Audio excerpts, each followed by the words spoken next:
Benvenuti a Fiori Pianeti dal vostro Jupiter. Siamo a Bracciano, uno splendido paese sull'omonimo lago. Oggi parliamo di fiori antichi, fiori senza tempo e età.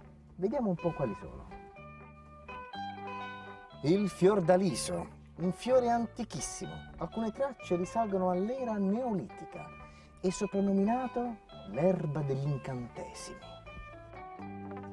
In Oriente gli innamorati lo regalano all'amata nella speranza di ottenere da lei felicità.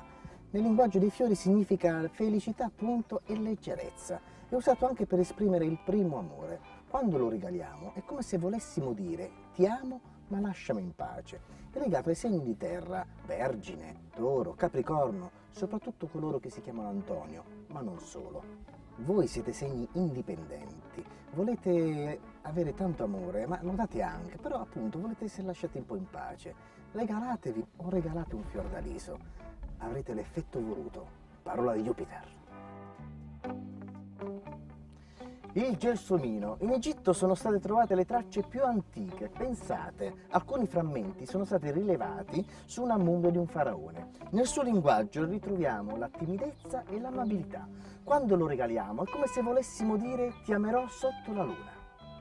A proposito di luna, questo fiore veniva raccolto di notte, sotto la luna piena, dalle ragazze sulla splendida piana di Milazzo. È un fiore lunare, è legato al cancro, ai pesci e anche allo scorpione.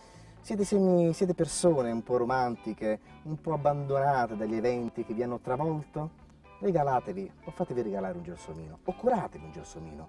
Vedrete che vi sentirete più forti, più bisognosi di affetto, ma questo affetto verrà anche colmato dall'energia. Parola di Jupiter.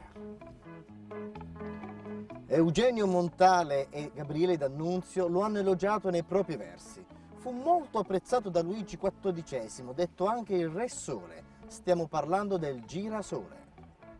Ha origini antichissime. Gli indios lo consideravano il dio emblema del sole.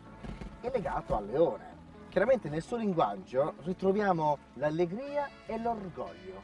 E infatti i segni più orgogliosi sono i segni di fuoco, appunto Leone, Ariete, Sagittario, che ultimamente, grazie a questo Giove, devo dire, le cose non vi stanno andando per nulla male. Cercate comunque di darci dentro nel lavoro, nell'amore, nel gioco e fatevi regalare o curatevi un girasole. Vi aiuterà a 360 gradi, sempre. Parola di Jupiter. L'antico consiglio di Jupiter: portati a casa il sole, ma che dico, portati a casa un fiore, avrà cura di te.